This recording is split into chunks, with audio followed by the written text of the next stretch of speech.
Hey everybody, welcome to GGS Railways. My name is Greg, this is my YouTube channel. All right, what are we doing tonight? My goodness, this is a lot of stuff here on the counter, isn't it?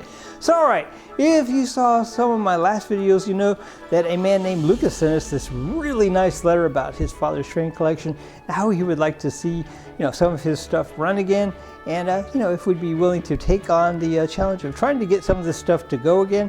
And I agreed. So all right, so the stuff is fairly rough, and this isn't all of it either.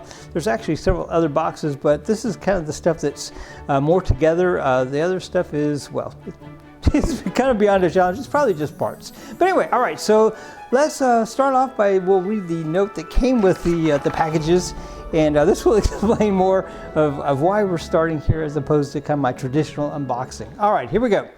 Dear friends at GGS Railways, I just wanted to say how much it means to my dad, Edward, and to me that you've agreed to take his train collection. For him, these trains were never just a hobby. They were his way of finding peace, focus, and joy. I can relate to that. Over the past 15 years, life and health have slowed him down quite a bit. He's been living with Parkinson's, and while he doesn't have the steady hands to work on the trains anymore, the spark for them has never left him. Please don't worry about the condition things arrive in. We know they're rough. If anything's only good for parts, that's completely fine. The idea that even one of these old engines might run again after so many quiet years would absolutely make Dad's day. Make my day too.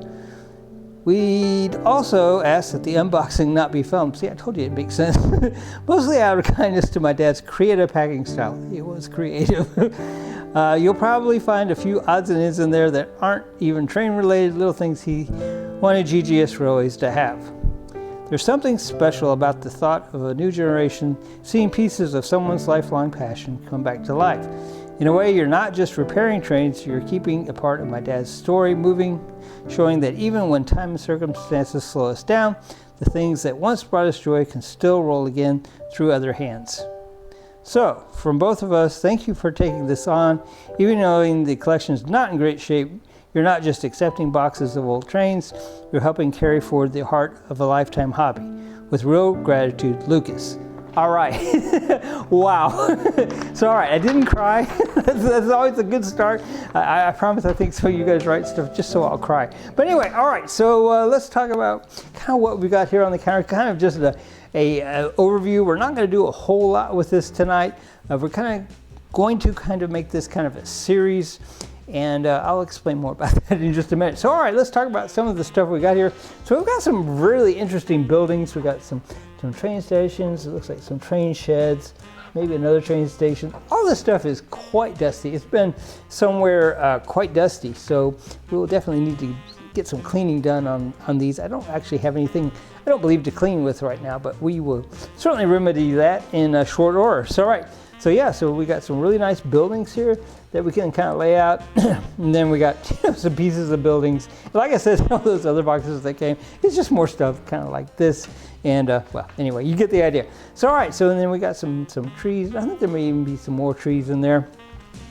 Got a couple of these trolleys. Now these aren't like functional trolleys. As a matter of fact, this one's missing a piece. Actually, that's kind of the common theme of almost everything up here. It all seems to be missing something.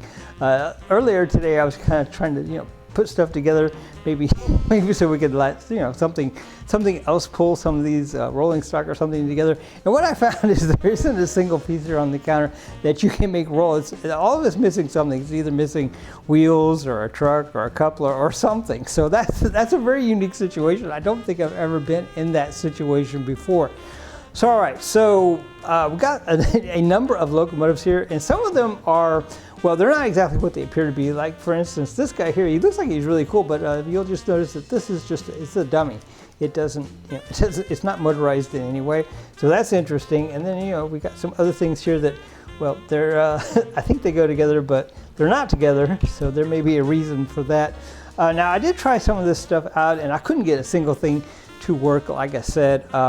This guy here is a switcher. This is actually, gosh, what brand is this? I knew before I started the video. This is actually somewhat old, and anyway, we'll open this guy up and see what the problem is. I think I know what the problem is. If you've ever owned one of these, you probably do too. But anyway, all right. So then we got a nice little steam locomotive here. This guy acted like he kind of sort of wanted to run, but he made some interesting smells, so I didn't make didn't make a really big attempt. This guy right here, so he's missing the side skirt here and some other things. This guy kind of sort of ran. I'm not sure if he's got a warped wheel or if it just doesn't like that fast track in here. So anyway, the rest of the stuff, we got a couple of switchers, and of course, just a ton of rolling stock. That, well, that's kind of ironic to call it rolling stock because none of it really works very well. So all right, yeah, we have a project to do. So all right, so here's what I think we're going to do, and I think here's the timeline that we're going to do it in. So all right, so we got the holidays coming up, and you guys, if you were with me last year, you know that I kind of like to do the Christmas videos, and I try to do one either every day or every other day, just because a lot of people, I know during the holiday season it's kind of hard, and it's just nice to have a little something to get away from the family or thoughts or being alone or whatever. And anyway, so that's going to be my my plan again for this year.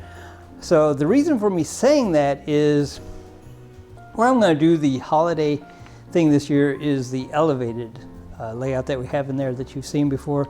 That's got the standard gauge, the O gauge, the HO, and the N scale, and then of course the wooden Thomas type track in the middle. And what I think I'm going to do is I'm going to take all of that off of there, and I think we'll just kind of set up kind of a makeshift layout for some of Edward's stuff here, and we'll see if we can get some of this stuff to go, and then we'll kind of transition into the holiday stuff. I've already got a couple of surprises coming for you guys for this year, and in addition to the Polar Express that we ran last year. That was a big draw, big thing. I was not expecting that many people would be quite that interested in the Polar Express, but I'm happy that they did, and of course that'll make its appearance again this year. And once again, I got a couple of other things for you guys this year, and I think we can make it really cool. I don't have some of the things going on this year that I had going on last year, so it ought to be better. It ought to be easier to do. So all right, so I think this is probably going to be it for tonight. I just wanted to give you guys a general overview of what we're up against. Just some of this stuff. They're really cool. Now here's what I'm going to say before I close. So all right, if you have something like this, and I think we probably all at one time or another probably has something like this, these are the kinds of trains that folks will find, like in their attic or in an estate sale, and then you always see, what's it worth? Well, I'll just tell you that nothing here has a whole lot of value other than here. Of course, that to me, that's where trains have their value. Anyway, if you've ever seen me flip through the value guides, I'll tell you that, over and over and over, and I'll stick to that. So, all right, so I think we've probably pretty much doubled, maybe tripled our HO collection with this, and we're gonna try to get some of this stuff together. And like I said, we're gonna clear off the raised layout in there, and we'll just do this and see if we can get some of these buildings cleaned up and laid out, and see if we can't make Edward smile a little bit. So all right, so like I said, this is gonna be kind of a series. We're gonna do it probably 2, 3, maybe 4 episodes, and then we're gonna transition into the holiday stuff. So all right guys, that's the plan. I hope you guys have enjoyed. My goodness, man, we got some cool stuff. Look at this, we got a mobile sign. Oh my goodness, yeah, this is gonna be fun. All right, guys, until next time, I think this is about it for tonight. GGS Railways out. Shenanigans awaiting, come join us today. GGS Railways, we're here to play.